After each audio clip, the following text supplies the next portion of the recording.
ተመችቶኝ ነው ጌታ ፍቅር ተመችቶኝ ነው ጌታ ፍቅር ተመችቶኝ ነው ጌታ ፍቅር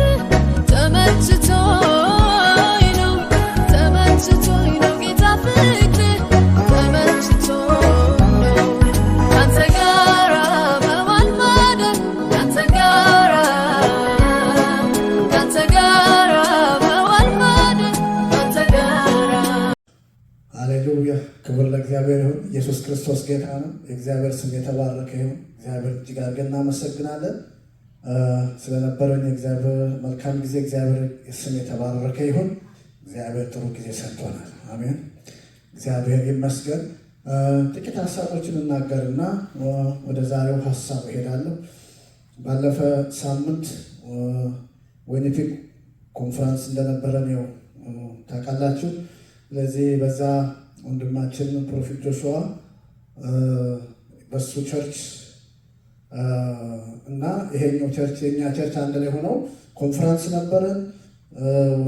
ፓስተር ፍራንክ ከአሜሪካ መጥቶ ፍራንክ የሚባል ከአሜሪካ የፕሮፌት ጆሹዋ መንፈሳዊ ልጅ መጥቶ አገልግሎናል። እግዚአብሔር በሚገርም ሁኔታ ቃሉን ሰጥቶናል።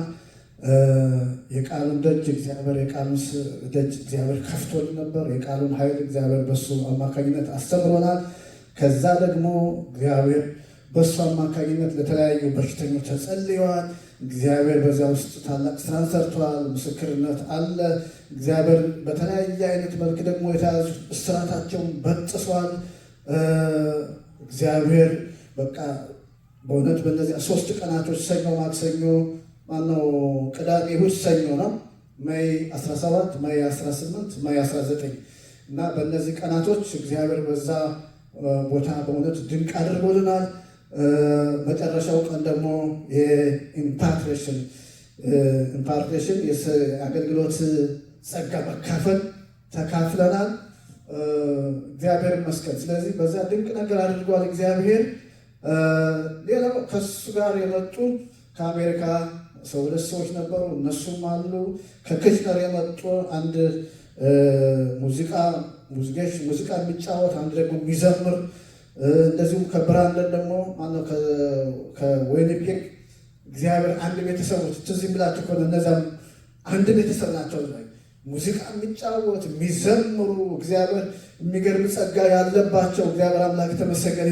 እግዚአብሔር መቼም የሚገርም ጊዜ ሰጥቶናል። አሜን። እግዚአብሔር ስም የተባረከ እና እነዚያን ሰዎች ምናል አንድ ቀን ብራንደን እንጋብዛቸዋለን። መታችሁ ብራንደን ደግሞ ትልቅ ኮንፈረንስ እናደርጋለን ብያቸው ችግር የለም አዘጋጅና ጥራም ብለዋል። ይመጣሉ። አንድ ቀን እዚህ ደግሞ ብራንደን እንድብቅቅ እናወጣለን። የእግዚአብሔር ስም የተባረከ። ኢየሱስ ክርስቶስ ጌታ ነው። በእውነት በጣም ጥሩ ጊዜ ነበረን። ምስክርነቶች ሁሉ አሉ። ሁሉ ነገር ተጠናቅሮ በዩቱብ ኤዲት ተደርጎ ይወጣል፣ ይታያል። ያን ጊዜ እግዚአብሔር ይመስገን ስሙ የተባረከ። ስለዚህ ስለዚያ ኮንፈረንስ ብዙ ጊዜ ጸልየን ነበር። እግዚአብሔር ደግሞ መልካም አድርጓል። በመልካም አስጀምሮ በመልካም ያስጨረሰን፣ በድል አስጀምሮ በድል ያስጨረሰን እግዚአብሔር ስሙ የተባረከ ይሁን። ኢየሱስ ክርስቶስ ጌታ ነው። እግዚአብሔር ስም የተባረከ ይሁን። ዛሬ መልእክቴ በዚያ ኮንፈረንስ ላይ እግዚአብሔር ይመስገን ያንን የእግዚአብሔር ሰው ከአሜሪካ እነዚያን ዘማሪዎች ከክሽነር እንደዚሁም ከዊኒፔግ ከዚህም ከብራንደን ሰብስቦ እግዚአብሔር እንዲሁ ዝም ብሎ የሚያልፍ ጊዜ አልሰጠንም። በከንቱ የሚያልፍ ጊዜ እግዚአብሔር አላደረገም። ጉብኝት አድርጎልናል። ጉብኝት አድርጓል። እግዚአብሔር ይመስገን። የእግዚአብሔር ጉብኝት ሲመጣ በሰዎች ላይ በተለያየ አይነት መንገድ ያልፋል። አንዳንዶች በመውደቅ በመንቀጥቀጥ እንደዚሁም ደግሞ በተለያየ መልእክት ወደ ሰዎች በመምጣት እንደዚሁም ደግሞ ሰዎቹ ምንም ሳይሰማቸው ያልፋል። አሁን እዚህ ቦታ ምንም ነገር ማለት አሁን የነፋስ እንትን የለም አይደል? የሚታይ ነገር የለም፣ ግን ነፋስ አለ። የእግዚአብሔር መንፈስ ሲመጣ በቃ እኛ የሆነ ነገር ፊሊንግ እንኳን ባይኖረን የእግዚአብሔር መንፈስ ለጉባኤው ሲመጣ ይጎበኛል። አሜን። ሁሉንም ይዳስሳል። ስለዚህ እግዚአብሔር በዛ ቦታ ጉብኝት አድርጓል። ስንጾም ስንጸልይበት የነበረው ኮንፈረንስ ነውና እግዚአብሔር ታላቅ ጉብኝት ለእያንዳንዳችን አድርጓል። እግዚአብሔር ይመስገን።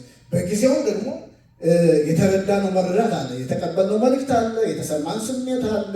ያ ነገር እንዳለ ሆኖ ግን ምንም አይነት ስሜት እንኳን ባይሰማን፣ ባንወድቅም፣ ባንንከባለልም፣ ባንንቀጠቀጥም እግዚአብሔር ግን ጎብኝቶናል። አሜን። እግዚአብሔር ስም የተባረከ ይሁን። ይህንን እንድትይዙ ነው ዛሬ መልእክቴ። ጉብኝታችን እንዴት ነው የምናስቀጥለው ነው። ጉብኝት እንዲቀጥል የሚደረግ ነገር አለ እና እንዴት ነው ያን ማስቀጠል የምንችለው? የጠላት ሀሳብ ምንድን ነው ካላችሁኝ፣ እግዚአብሔር ጎብኝቶን እንዳልተጎበኘን ሁነን እንድንቀጥል የጠላት ሀሳብ ነው። በቃ ሁል ጊዜ ጠላት ምንድን ነው የሚያደርገው? መስረቅ ነው። ከሰዎች ሀሳብ ላይ ቃሉን መስረቅ፣ ከሰዎች ሀሳብ ላይ ከእግዚአብሔር የሚመጣውን ነገር መስረቅ፣ ተጠቃሚ እንዳንሆን ያን ነገር ይዘነው የዚያ ነገር ተጠቃሚ እንዳንሆን ሁል ጊዜ የጠላት ሀሳብ ምንድን ነው? ከእግዚአብሔር የሚመጣውን ነገር ከህዝቡ ላይ መውሰድ ነው። ስለዚህ ዛሬ መልእክት ዋና ሀሳብ ምንድን ነው? እንዴት ነው የምናስቀጥለው? ከእግዚአብሔር ዘንድ የመጣልንን ጉብኝት እንዴት ነው የምናስቀጥለው የሚል ነው። ለመነሻ የሚሆነኝ አንድ ቃል እናነብና ያ ለመነሻ ነው። እስቲ ከዛ ደግሞ በልቤ ላይ ያለውን እንትን እላለሁ። አሁን መጀመሪያ መዝሙረ ዳዊት ምዕራፍ 107 ቁጥር 20 ላይ መዝሙረ ዳዊት 107 ቁጥር 20 ላይ ታወጡልኝና አንብበን ከዛ በልቤ ላይ ያለውን ሀሳብ አካፍላቸዋል። መዝሙረ ዳዊት 107 ቁጥር 20 ምንድን ነው የሚለው? ቃሉን ልኮ ፈወሳቸው፣ ከመቃብርም አፋፍ መለሳቸው ይላል። ቃሉን ልኮ ፈወሳቸው፣ ከመቃብርም አፋፍ መለሳቸው። እግዚአብሔር አምላክ የተመሰገነ። እግዚአብሔር ቃሉን ልኮ ይፈውሳል። አሜን። እግዚአብሔር ይመስገን። ከስጋ በሽታ ይፈውሳል፣ ከየትኛውም እስራት ይፈውሳል። እግዚአብሔር ቃሉን ልኮ ይፈውሳል። እግዚአብሔር አምላክ የተመሰገነ። ኢየሱስ ክርስቶስ ጌታ ነው። መዝሙረኛው ምንድን ነው የሚለው? ቃሉን ልኮ ፈወሳቸው፣ ከመቃብር አፋፍ ደግሞ መለሳቸው ይላል። በቃ ወደ ሞት ዓለም እየሄዱ ነበረ። ነገር ግን ቃሉን ላከና ፈወሳቸው፣ ከሞት አፋፉም ደግሞ መለሳቸው ይላል። እግዚአብሔር አምላክ የተመሰገነ። ኢየሱስ ክርስቶስ ጌታ። ትንቢት ቢሆን መገለጥ ቢሆን የተለያዩ ምልክቶች ቢሆኑ መጀመሪያ ግን ቀዳሚነት ያለ ምኑ ነው? ቃሉ ነው። እና ምልክቶች እንዳሉ ሆነው እግዚአብሔር በቃ በሕዝቡ ላይ የሚያመጣው መልእክቶች እንዳሉ ሆነው ነገር ግን እነዚያ ሁሉ የሚመዘኑት በእግዚአብሔር ቃል ነው። ስለዚህ ቃሉ አሁን ማለት የፈለግኩት ይገባቸዋል ሀሳቡ እየተመለከ እግዚአብሔር ከትንቢቶች የሚመጡት መገለጦች የሚመጡት ፈውሶች የሚመጡት ቃሉን ተከትለው ነው። ግን ቃሉ ሳይነገር ገና እየተመለከ እየተዘመረ እግዚአብሔር ከፍ ከፍ እየተደረገ ትንቢት አይነገርም፣ ፈውስ አይከናወንም አይባልም። ይሆናል ግን መመዘኛቸው ዋናው ግን የእግዚአብሔር ቃል። አሜን። እግዚአብሔር ስም የተባረከ። ኢየሱስ ክርስቶስ ጌታ። እንዲሁም ጋርስ ጀነራል ላይ ካነበብኩት ያች የእግዚአብሔር ሴት ታላቅ የእግዚአብሔር ሴት ካትሪን ኩልማን በእሷ አገልግሎት ላይ በጸጥታ ምንም ሳይዘመር ጉባኤው ሙሊት ብሎ ሳይዘመር ምንም ሳይባል በጸጥታ ውስጥ ሆኖ በቃ ያን ጊዜ ሰዎች ፈውሳቸውን እንደሚቀበሉ ትልልቅ ታምራቶች እንደሚሆኑ እሷ ቀጥታ ወደ መድረክ ስትወጣ በቃ በሽተኞች እየወጡ ለምስክርነት እንጂ ፈውስ ገና እሷ ሳትቆም እንደሚከናወን አንብቤያለሁ። እግዚአብሔር ይመስገን። ስለዚህ እየተዘመረ ፈውስ ይሆናል፣ እየተዘመረ ትንቢት ይሆናል፣ እየተዘመረ ሁሉ ነገር ይሆናል፣ እየተመለከ እግዚአብሔር ታላላቅ ነገሮችን ያደርጋል። ግን መመዘኛው ቃሉ ነው ለማለት ነው። ቃሉን ልኮ ፈወሳቸው። አሜን። እግዚአብሔር ይመስገን። አሁን እንዳልኳችሁ ምልክቶች፣ ድንቆች፣ ፈውሶች እንዳሉ ሆነው ነገር ግን የመጣውን ቃልን በደንብ አድርጎ ነው የእግዚአብሔር ሰው የሰበከው ያስተማረው። ቃሉን ከወሰድን ቃሉን እንደመጣ እንደ እግዚአብሔር ቃል ከወሰድነው እርግጠኛ ነኝ በእኛ ሕይወት የሆነ ነገር ሆኗል። ያንን ነገር እንድናስቀጥል ነው ዛሬ መልእክቴ። እግዚአብሔር አምላክ የተመሰገነ። ኢየሱስ ክርስቶስ ጌታ ነው። ስለዚህ ሃሌሉያ። እንዴት ነው የመጣውን ጉብኝት የምናስቀጥለው? እግዚአብሔር ይመስገን። እግዚአብሔር ስም የተባረከ። ጥቂት ሀሳቦች ነው፣ ብዙ አልቆይም ዛሬ። የመጣውን ብሬክስሩ፣ የመጣውን ፈውስ፣ የመጣውን ጉብኝት ማስቀጠል የምንችለው መጀመሪያ በእምነት። አሜን። እግዚአብሔር ስም የተባረከ። ኢየሱስ ክርስቶስ ጌታ ነው። በእምነት ነው። አሜን። እግዚአብሔር ይመስገን፣ ስሙ የተባረከ። ትዝ ይላችሁ ከሆነ በማቴዎስ ወንጌል ምዕራፍ 8 ቁጥር 8 ላይ የዓመቱ አለቃ ቆርኔሌዎስ ምንድን ነው ያለው? ብላቴናው ታሞበታል እና ኢየሱስን መጥቶ እጁን ጭኖ እንዲፈውስለት ጠየቅ። መልእክተኞች ላክ። መልእክተኞቹን ልኳል። በኋላ ሲያስቡ አይ በቃ በእኔ ጣራ ውስጥ ልትገባ አይገባህም፣ እኔም ደግሞ እንዳልመጣ ራሴን አልቆጠርኩትም። ስለዚህ አንተ ባለህበት ሆነ ቃል ተናገር፣ ብላቴኔ በሰላም በሕይወት በጤና ይኖራል አለ። እኔ ወደ አንተ እንዳልመጣ ራሴን አልቆጠርኩትም። ወደ ቤቴም እንድትገባ ደግሞ በቃ በቤቴ ጣራ ውስጥ እንድትገባ በቃ የበቃሁ አይደለሁም። በቃ አንተ በቤቴ ጣራ ልትገባ አይገባህም አንተ። ነገር ግን አንድ ነገር አምናለሁ፣ ቃል ብቻ ተናገር፣ ብላቴኔ በሕይወት ይኖራል አለ። እግዚአብሔር አምላክ ተመሰገነ። ኢየሱስ ክርስቶስ ጌታ ነው። ሃሌሉያ። ጌታ ኢየሱስ ክርስቶስ በዚህ ሰው ተደነቀ ይላል። ጌታ ኢየሱስ ክርስቶስ በምንም አይደነቅም። ያስደነቁት ሰዎች በጣም የሚያምኑ ሰዎች ናቸው። ተደነቀ እና ምን አለ? በአይሁድ መካከል እንኳን እንዲህ አይነት እምነት አላየሁም አለ። ተደነቀ ነው የሚለው እና ስለዚህ ቃል ላከ፣ ቃል ተቀበለ። ኢየሱስ ክርስቶስ አልሄደም። በቃ ሂዱ ብላቴናው ተፈውሷል አላቸው። ስለዚህ እግዚአብሔር ስም የተባረከ። ኢየሱስ ክርስቶስ ጌታ ነው። ቃሉን ላከ፣ ፈወሳቸው። እግዚአብሔር ስም የተባረከ። ስለዚህ የእግዚአብሔርን ፈውስ የምናስቀጥለው በእምነት ነው። በእምነት ነው። የእግዚአብሔር ቃል ለእኛ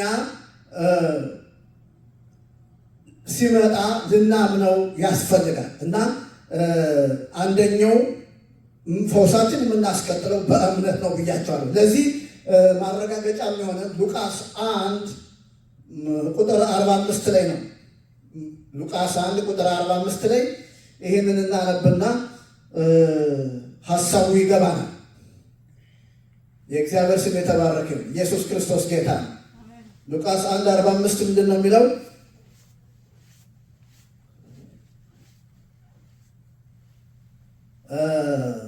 ኤልሳቤጥ ለማርያም የተናገረችው ቃል ነው። ከፍ ብሎ ያለውን ሀሳብ እናንተ ማየት ትችላላችሁ። ነገር ግን እኔ ቁጥር 45 ብቻ ነው ፈልገው። ጌታ ይፈጸማል ብሎ የተናገራትን ያመነች እርሷ ብፅዕት ናት። ሃሌሉያ! እግዚአብሔር አምላክ የተመሰገነ። ጌታ የተናገራትን ይፈጸማል ብሎ የተናገራትን ቃል ያመነች እርሷ ብፅዕት ናት። አሁን ለማርያም የመጣ የትንቢት ቃል አለ። በገብርኤል አማካኝነት የመጣ የትንቢት ቃል አለ። ስለዚህ እርሱን ይፈጸማል ብላ ያመነች ብፅዕት ናት። ሃሌሉያ! እግዚአብሔር ስም የተባረከ። ኢየሱስ ክርስቶስ ጌታ። ስለዚህ እኛ ደግሞ የመጣውን ቃል ስናምን እግዚአብሔር አምላክ ይመስገን፣ የእኛ ነገር ይቀጥላል። ፈውሳችን ይቀጥላል። ብሬክስዋችን ይቀጥላል። አሜን። እግዚአብሔር ይመስገን። ሃሌሉያ! በቃ ስናምን ያለ እምነት እግዚአብሔር ደስ ማሰኘት አይቻልም። የመጣው ነገር ለእኔ ነው ብለን ያንን ተቀብለን ስናምን እግዚአብሔር ይመስገን፣ ያን ጊዜ ፈውሳችን ይቀጥላል። ያን ጊዜ ብሬክስዋችን ይቀጥላል። ያን ጊዜ ነፃነታችን፣ መፈታታችን ይቀጥላል። የእኛ ነገር የሚቀጥለው የመጣውን ቃል ስናምን ነው። እግዚአብሔር አምላክ የተመሰገነ። ኢየሱስ ክርስቶስ ጌታ። ሃሌሉያ! እግዚአብሔር ስም የተባረከ። ሃሌሉያ! ስለዚህ ፈውሳችን እንዴት ይቀጥላል? የመጣውን ቃል ስናምን በእምነት የእኛ ነገር ይቀጥላል።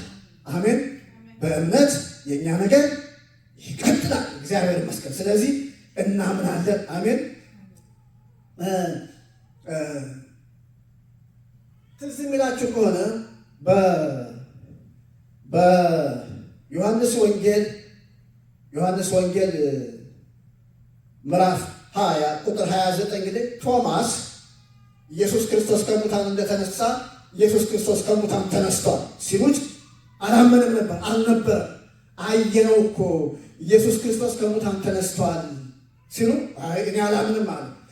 እኔ አላምንም በጦር የተወጋው ጎኑ ላይ እጄን ካላስገባው በምስማር የተወጉት እጆቹን ካልዳሰስኩኝ አላምንም አለ። ኢየሱስ በዛን ጊዜ ኢየሱስን ቃል ይሰማል። ኢየሱስ አምላክ ስለሆነ ይሰማል። እግዚአብሔር ይመስገን። ግን አሁን እንደዛ ሲል በመካከል አልነበረም። ኦልሬዲ ኢየሱስ ተነስቷልና በመንፈስ ዓለም ውስጥ ገብቷል። ሊኖርም ይችላል አናውቅም። እና ግን ሌላ ጊዜ በተሰበሰቡበት ቦታ ተገለጠና ቀጥታ ያለው ነገር ቢኖር ቶማስ ሆይ ና እጅን ከጎን ያስገባ አለ። ና እጅን ከጎን ያስገባ፣ እንካ እጆቼ በምስማር የተወጉትን እይ አለ። ያን ጊዜ ቶማስ ምን አለ? ጌታዬና አምላኬ ብሎ ሰገደለት ይላል። ጌታ ግን የተናገረው ቃል አለ። ይህን ነው እንድትዙልኝ የምፈልገው። ጌታ ምን አለ? አንተ ስላየህ አመንክ፣ አንተ ስላየህ አመንክ፣ እጆችህን ጎኔ ስላስገባ የተወጉ በምስማር የተወጉ እጆችን ስላየ አመንክ። ሳዩ የሚያምኑ ብፁዓን ናቸው አለ። ሳናይ ያመንን እነማን? እኛ ነን። ስለዚህ በእምነታችን ብፁዓን ተብለናል። ሳዩ የሚያምኑ ምንድን ናቸው? ብፁዓን ናቸው። ኢየሱስ ክርስቶስ በምስማር ሲወጋ አላየንም፣ ሲሰቀል አላየንም። ነገር ግን ቃሉ ኢየሱስ ክርስቶስ በመስቀል ላይ እንደተሰቀለ የተሰቀለበት ምክንያት ደግሞ ለእኛ እንደሆነ ገባን፣ ተነገረን፣ አመንን። ስለዚህ ጌታ ምን አለ? ሳዩ የሚያምኑ እነሱ ብፁዓን ናቸው። ስለዚህ በእምነታችን ብፁዓን ተብለን እዚህኛው ላይ ግን ዳተኞች አንሆንም። እናምናለን፣ አሁንም እናምናለን። አሜን። የመጣው ቃል ለፈውሳችን ነው፣ እናምናለን። ይህን የመጣውን ቃል ለፈውሳችን ነው ብለን የምንጥይ ብለን ስንይዘው ያን ጊዜ ፈውሳችን በእኛ ሕይወት ይከናወናል። አሜን። እግዚአብሔር ይመስገን። ስለዚህ ፈውስ መጥቷል፣ ተቀበሉት። በቃል ውስጥ ፈውስ አለ። የመጣውን ፈውስ ስናስተናግደው መፈወሳችን በሰውነታችን እናውቃለን። እግዚአብሔር አምላክ ተመሰገነ። ስለዚህ እንዴት ነው የሚስተናገደው? እንዴት ነው የሚቀጥለው? ስናምን። አሜን። እግዚአብሔር ይመስገን። ስናምን። ስለዚህ ልናምን ያስፈልጋል። አሜን። የእግዚአብሔር ስም የተባረከ። ኢየሱስ ክርስቶስ ጌታ ነው። ያለ እምነት እግዚአብሔርን ደስ ማሰኘት አይቻልም። ስለዚህ የመጀመሪያው የእኛን የመጣልንን ማንኛውም ብሬክስሩ፣ ፈውስ በሉት፣ ዴሊቨራንስ በሉት፣ ምንም የምናስቀጥለው በእምነት ነው። አሜን። ሁለተኛው ደግሞ ነጥብ እንዴት ነው የሚቀጥለው? በመጠበቅ ይጠበቃል። የመጣው ነገር ይጠበቃል። አሜን። አምነን ተቀብለናል። ውጤቱን ለማየት ይጠበቃል። የመጣው መጥቷል አይደለም? አምነናል። ከዛ ደግሞ ሂደቱ በእምነት ይጠበቃል። ማርያም ቅድም የተነገረላትን ቃል ይፈጸማልና ያመነች ብፅዕት ነች ተብላለች። ከዛ ደግሞ ሲቀጥል የማርያምን ሕይወት የምናገኘው ምን በማድረግ ነው? ማርያም ግን በልቧ ተጠብቀው ነበር። አሜን። እግዚአብሔር ስም የተባረከ። በልቧ ተጠብቀው ነበረ። ስለዚህ ስንጠብቀው ስለነበረ ነገሩ ተከናወነ። አያችሁ፣ እኛ የማንጠብቀው ከሆነ ጭንገፋ የሚባል ነገር አለ። አያችሁ፣ ለምሳሌ ማርገዟን ያላወቀች ሴት ወይም አውቃ ማርገዟን የማትጠብቅ ሴት ምንድን ነው የሚሆነው? እንደፈለገች የምትዘል ከሆነ የፈለጋትን ክብደት የምታነሳ ከሆነ ምን ይሆናል? ይሄዳል፣ ጽንሱ ሚስከረድ ይሆናል። ለምን? አልተጠበቀም። የመጣ ነገር የመጣ ጽንስ መታወቅ አለበት፣ መቀበል አለባት፣ መጠበቅ አለባት። ስለዚህ ወደ እኛም የመጣ ነገር አለ፣ በእኛ ውስጥ የገባ ነገር አለ። ፈውስ መጥቷል፣ ዴሊቨራንስ መጥቷል፣ ብሬክስሩ መጥቷል፣ አምነናል። ሁለተኛ ደረጃ ላይ ደግሞ መጠበቅ አለብን። እንደተፈወስን አምነናል፣ ብሬክስሩ እንደሆነ አምነናል። ልንጠብቀው ደግሞ ያስፈልጋል። እግዚአብሔር አምላክ ተመስገን። ኢየሱስ ክርስቶስ ጌታ ነው። ለምሳሌ ሌላ አንድ ቃል ልጨምር። ዮሴፍ ህልም አለመ። የዮሴፍ የያዕቆብ ልጅ ህልም አለመ። በህልሙ ወንድሞቹ ተነሱበት፣ ተጣሉት። አባትየው ግን ህልሙን ይጠብቀው ነበር። ያዕቆብ ይጠብቀው ነበረ። ወንድሞቹ ቢቃወሙትም እነሱ እንደሚሰግዱለት አውቀው እሱ አለቃ እንደሚሆን አውቀው ቢቃወሙትም አባትየውም ራሱ በጊዜው ቢቃወምም አንተ ዝም በል እንዴ እኔና እናትህ ልንሰግድ ነው እንዴ ብሏል በጊዜው። በኋላ ግን በልቡ ይጠብቀው ነበር ይላል። እግዚአብሔር ይመስገን። ሃሌሉያ። ስለዚህ ፈውስም ቢሆን ራእይም ቢሆን ምንም ይሁን ከእግዚአብሔር የመጣ ነገር አምነን መጀመሪያ እንቀበላለን፣ ከዛ ደግሞ እንጠብቀዋለን። አሜን። የእግዚአብሔር ስም የተባረከ። ስለዚህ ሁለተኛው ምንድን ነው ካላችሁ ይጠበቃል። ለምሳሌ ቅድም ያ የመቶ አለቃ ፈውስን ለመቀበል ቃል ላክልኝ ብሏል። ቃል ብቻ ተናገር ብላቴን በሰላም ይፈወሳል ብሏል። እና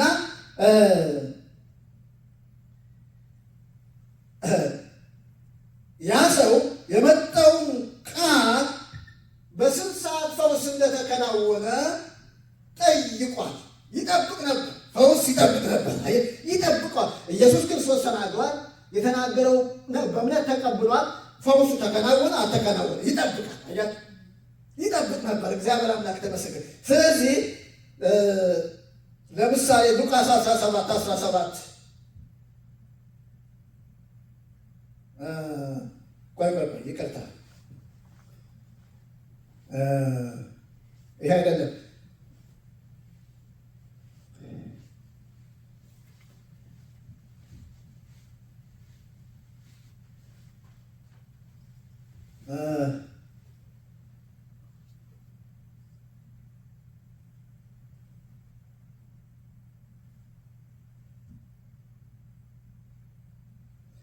እግዚአብሔር ይመስገን። ግን አሁን ሀሳቡን አላገኘሁትም። ግን ምን ብሏል? ይጠብቅ ነበር እና ተፈወሰ ሲሉት በስንት ሰዓት ተፈወሰ አለ። በስንት ሰዓት ተፈወሰ ሲል የተፈወሰበትን ሰዓት ሲነግሩት ልክ ኢየሱስ ቃል ባወጣበት ጊዜ እንደሆነ አወቀ ይላል። ይህንን እናገኛለን። ቅድም ባነበብኩት በማቴዎስ ምዕራፍ 8 ላይም ስናነብ ሌሎች ወንጌሎችም ብናነብ ይህን ሀሳብ እናገኘዋለን። አሁን ጊዜ ስለሌለኝ ነው እሱም በማገላበጥ ጊዜ አልፈልግም ብዬ ነው። ስለዚህ አያችሁ ኢየሱስ እንደተናገረ በስንት ሰዓት ደግሞ ልጁ እንደተፈወሰ ይጠብቅ ነበር መቶ አለቃው። ስለዚህ ፈውስ ይጠበቃል፣ ብሬክስሩ ይጠበቃል፣ ዲሊቨራንስ ይጠበቃል። ከእግዚአብሔር የሚመጣውን ነገር አምነን ከተቀበልን በኋላ ይጠበቃል፣ ውጤቱ ይጠበቃል። እግዚአብሔር አምላክ ተመሰገነ። ኢየሱስ ክርስቶስ ጌታ ነው። ይጠበቃል። በሁለት አቅጣጫ ነው የሚጠበቅ። ከጠላትም ይጠበቃል። እንዳልተፈወስን ለሚነግረን ተፈወስን እንላለን።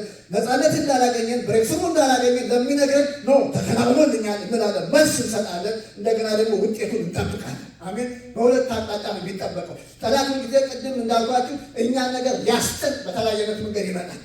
ፈውሳችን ሊያስጥል፣ ነፃነታችን ሊያስጥል፣ በቃ ብሬክስሩችን ሊያስጥል በቃ ይመጣል። አልሆነልህም እኮ ይላል፣ አልተሳካልህም የት አለ ይላል። ያን ጊዜ ደግሞ ጠቅጠቅ የሚያደርግ ነገር ይመጣል። አልተፈወስክ ሲል ስሜት ይመጣል። አያችሁ ኖ ተፈውሻለሁ ስንል በመገረፉ ቁስል ተፈውሻለሁ ስንል ፈውሳችን እያጸና ነው። ለጠላት ደግሞ በዚያው ልክ መልስ እየሰጠ ነው። ስለዚህ እግዚአብሔር ደግሞ እግዚአብሔር ይመስገን ምንድን ነው በደሙ ቃልና በምስክርነታቸው በደሙና በምስክርነታቸው ቃል ምን ሆኑ? ድል ነሱ። እግዚአብሔር አምላክ ተመሰገነ። ኢየሱስ ክርስቶስ ጌታ ነው። በበጉ ደምና በምስክርነታቸው ቃል ድል ነሱ። ስለዚህ እንናገራለን፣ እንደተፈወስን እናወጃለን፣ ለጠላትን መልስ እንሰጣለን። ፈውሳችን ደግሞ ጸንቶ ይቀራል። አሜን። እግዚአብሔር ስም የተባረከ ነው። ኢየሱስ ክርስቶስ ጌታ ነው። ሃሌሉያ። ስለዚህ ሁለተኛው ምንድን ነው ካላችሁ ይጠበቃል። አሜን። እንጠብቀዋለን። ሶስተኛውና የመጨረሻው ምንድን ነው? ብሬክስሩ ማነው ፈውሳችን የምናስቀጥለው እንዴት ነው ካልን ከእርሱ ጋር የማያቋርጥ ግንኙነት ማድረግ ወይም ኢንቲሜሲ። በተለይ እሑድ ዕለት በቃ ያገለግል የነበረው በዚህ ዙሪያ ነው እና በጣም ነው ቃሉ በቃ ውስጥ የታተመው የቀረ ኢንቲሜሲ። ከእሱ ጋር ኢንቲሜሲ ያስፈልገናል። ከጌታ ጋር ኢንቲሜሲ ያስፈልጋል። ከእሱ ጋር የማያቋርጥ ግንኙነት ያስፈልጋል። የእኛ ነገር እንደጸና እንዲቀር ይህንን ከፈውስ ጋር በተያያዘ መልኩ አንድ ቃል አሳያቸዋለሁ። ሉቃስ ወንጌል ምዕራፍ 17 ቁጥር 17 ታወጡልኛላችሁ። ሉቃስ ወንጌል ምዕራፍ 17 ቁጥር 17 ምን ይላል?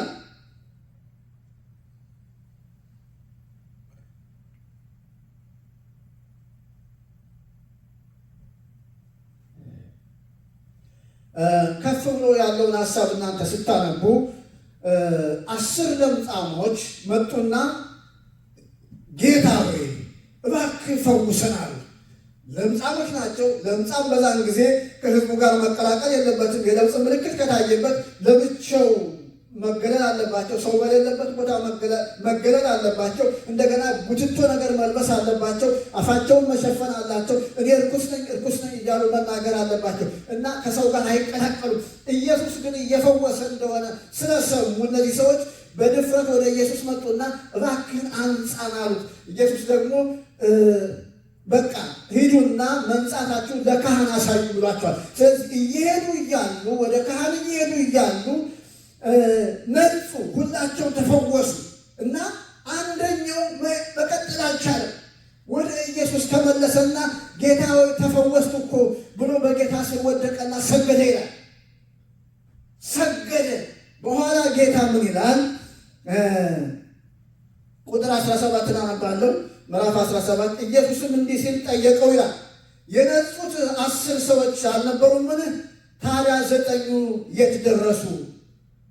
ከዚህ ከበዓል ሰው በቀር ተመልሶ እግዚአብሔርን የሚያመሰግኑ የሉም ማለት ነውን? ሰውየውንም ተነስተህ ሂድ፣ እምነትህ አድኗል አለው። አያችሁ፣ የት አሉ 9ኙ? 9ኙ ተፈውሰው የለም? 9ኙ ነፃ ወጥተው የለም? ታዲያ የት አሉ? እነዚያ 9ኙ አያችሁ፣ ፈውሳቸውን ሲያገኙ ሄዱ፣ ወደ ኢየሱስ አልተመለሱ። ለሱ በቃ ሊሰግዱ አልመጡም፣ ሊያመሰግኑ አልመጡም፣ ክብር ሊሰጡ አልመጡም። ስለዚህ ተነስተው በዚያው ሄዱ እና ኢየሱስም ደግሞ ምን አለ? ከዚህ ከአንድ ባዕዳ ሰው እስራኤላዊ ላይ አይደለም ይሄ ሰው እና ከዚህ ባዕዳ ሰው በቀረ ለእግዚአብሔር ክብር ሊሰጥ የፈለገ ሰው የለምን እንዴ? ስለዚህ ሌሎቹ 9ኙ የት አሉ አለ እና ሌሎቹ ሄዱ። ምን ያህል ፈውሳቸው ጸንቶ እንደሚቀር አላውቅም። ይሄ ሰው ግን መጣና ለእግዚአብሔር ክብር ሰጠ። ከሱ ጋር ህብረቱን ቀጠለ። ስለዚህ ፈውሳችን እንዲቀጥል ሶስተኛው ነጥብ ምንድን ነው? ከሱ ጋር የማያቋርጥ ህብረት ያስፈልገናል። አሜን። ጌታ የተመሰገነ። ኢንቲመሲ ከሱ ጋር በጣም ይሄ በእሑድ ዕለት በነበረው አገልግሎት በጣም ውስጤ ልቤ ላይ የማርታንና የማርያምን እንትና ህይወት ምስክርነት አምጥቶ ነው የተናገረው። ከዛ በፊት ስለ ባልና ሚስትን ጠቅሶ ያላቸውን ግንኙነት፣ ህብረታቸውን፣ አንድነታቸውን ያን ሁሉ እየጠቀሰ ነበር የሚናገረውና በጣም ነው ልቤን የነካው። ስለዚህ ሌላኛው ሶስተኛው እንግዲህ የእኛ ነገር ህብረታችን፣ ፈውሳችን እንዲቀጥል ከእሱ ጋር የማያቋርጥ ህብረት ማድረግ አለብን። ከእሱ ጋር የማያቋርጥ ግንኙነት ማድረግ አለብን። እግዚአብሔር አምላክ ተመስገን። ከእሱ ጋር የማያቋርጥ ህብረት ስናደርግ የእሱ ህይወት፣ የእሱ ማንነት ወደኛ ይፈሳል። ስለዚህ እግዚአብሔር ይመስገን ፈውሳችን የጸና ይሆናል፣ ሰላማችን የጸና ይሆናል፣ ብሬክስሯችን የጸና ይሆናል። የእግዚአብሔር ስም የተባረከ። ኢየሱስ ክርስቶስ ጌታ ነው። ሃሌሉያ። የእግዚአብሔር ቃል ሲናገር በዮሐንስ ወንጌል ይህንን ታወቁልኛላችሁ። ዮሐንስ ወንጌል ምዕራፍ 15 ቁጥር 15 ላይ ይናገራል። ምንድን ነው የሚለው? ዮሐንስ 15 ቁጥር 15 ነው 15 እስቲ አየውና አሳያቸዋል። 15 ነው የሚመስለኝ።